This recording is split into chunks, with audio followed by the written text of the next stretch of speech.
Hello students, let's discuss this question. Two liquids A and B, P naught A and P naught B, इनका ratio है 1:3 and ratio of number of moles of A and B, number of moles of A and B का जो ratio है वो है 1:3. Question है mole fraction, you have to find mole fraction of A in vapour phase in equilibrium. आपको mole fraction A का निकालना है वेपर फेज में at equilibrium. That is your question. देखिए, कभी भी ऑब्जेक्टिव में कोई क्वेश्चन आएगा तो आई ऑलवेज सजेस्ट हम आपको हमेशा सजेस्ट करेंगे जो डेटा गिवन है उसको फटाफट लिखिए, क्योंकि अगर हम क्या करते हैं जनरली वर्बली पढ़ के सोचते हैं. ट्राई करिए कि कम से कम सोचिए और जो वैल्यूज़ गिवन है पहले उनको लिख लीजिए जिस फॉर्म में वो वैल्यूज़ मेंशन है. जैसे यहाँ पे Na/Nb का रेशियो 1/3 है और P0A/P0B का रेशियो 1/3 है और आपसे Ya पूछा है. क्योंकि जब आप लिख लेते हैं तो थोड़ा सा आप माइंड थोड़ा चलने लग जाता है, नहीं तो अप्रोच भी समझ नहीं आता क्वेश्चन का कैसा होगा. नाउ अब देखिए, हमें समझ आ रहा है P0A P0B का रेशियो और Ya निकालना है. तो we know that Pa = P0A XA, but हमें Pa नहीं पता. तो we also know that Pa किसी भी चीज़ का जो पार्शियल प्रेशर होता है वो क्या होता है PS into Y. Means partial pressure of A. ये हमें किसने बताया है? ये हमें बताया डाल्टन्स लॉ ने. और ये हमें किसने बताया है? ये हमें राउल्ट्स ने बताया. Now let's combine it. P A को रिप्लेस कर देते हैं PS YA से. तो जैसे ही हम इसे रिप्लेस करेंगे we will get PS into YA equal to P0A XA. अब जैसे ये लिखते हैं हमें आइडिया लग जाता है कि P0A P0B का रेशियो है. तो जैसे हमने ये फॉर्म लिखी है सेम वे हम एक और फॉर्म लिख सकते हैं PB. इधर साइड में लिख रहे हैं हम इसको ताकि हम डिवाइड करके दिखा सकें. तो अभी ये डाल्टन्स लॉ के अकॉर्डिंग नहीं है, जस्ट दोनों को कंबाइन करके PB वाला फॉर्म लिख रहे हैं हम.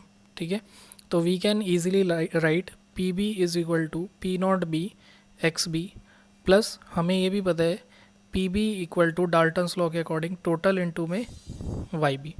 अब ये वैल्यू अगर हम यहाँ रख दें दोनों को इक्वेट करके, बिकॉज दोनों ही PB रिप्रेजेंट कर रहे हैं, क्योंकि दोनों PB रिप्रेजेंट कर रहे हैं तो हम दोनों को इक्वेट कर सकते हैं.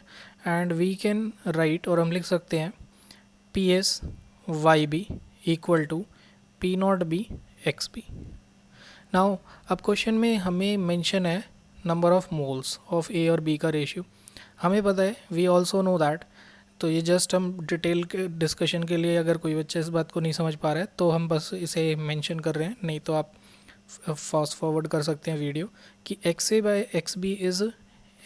XA होता है Na/Na plus NB and XB होता है NB/Na प्लस NB. मतलब हम ये बोल सकते हैं कि मोल फ्रैक्शन का रेशियो क्या होता है? ये मोलर रेशियो होता है.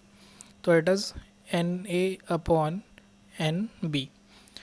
तो वी कैन राइट, हम क्या कर सकते हैं इन दोनों इक्वेशन को डिवाइड कर सकते हैं और डिवाइड करके we can write final answer. इस को हम फाइनली लिख सकते हैं. लेट्स सी क्या क्या इसमें कैंसिल हो रहा है. तो PS कैंसिल हो गया इसमें और XA/XB को we can write in this way. तो बस क्वेश्चन में अब कुछ बचा नहीं है. YA/YB equal to P0A/P0B into Na/NB. और ये दोनों वैल्यूज़ ही क्वेश्चन में मेंशन है. P0A/P0B मेंशन है हमें एंड Na/NB मेंशन है. 1/3 1/3 अगर यहाँ पे रख देते हैं तो our answer is 1/3 into 1/3 equal to 1/9. अब आप बोलेंगे YA/YB 1/9 है तो you can easily find YA, because YB को आप क्या लिख सकते हैं 1 माइनस YB इक्वल टू 1/9. अब आप इसे सॉल्व करेंगे तो 9 times of YA is equal to 1 minus YB.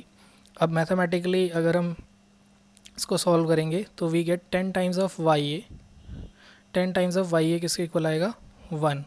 और यू कैन से अब हम कह सकते हैं कि YA का वैल्यू क्या आ गया 1/10, दैट इज़ 0.1. तो हमारा आंसर हो जाएगा इसमें फर्स्ट.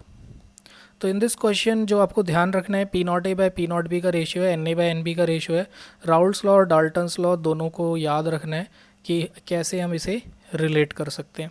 और दोनों वैल्यूज़ को रख के डिवाइड करके आप इसे सॉल्व कर लीजिए।